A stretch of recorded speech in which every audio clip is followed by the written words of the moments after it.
अरे ये मुझे इतनी हिचकियाँ क्यों आ रही हैं? मैं तो बस जल्दी जल्दी चिप्स खा रहा था, पर अचानक पर मेरे बॉडी के अंदर ऐसा क्या होता है जो अचानक हिचकी आवाज बना देता है?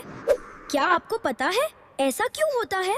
क्या आपको पता है हमारे लंग्स के नीचे एक स्पेशल मसल होता है, डायफ्राम। जब ये अचानक स्पस्म करता है तो हवा तेजी से अंदर जाती है और पुन हिक।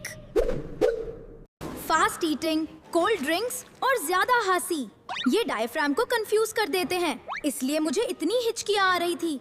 ओह होच, अब मेरी हिचकी रुक गई। तो हिचकी मतलब बॉडी का मिनी ग्लिच है।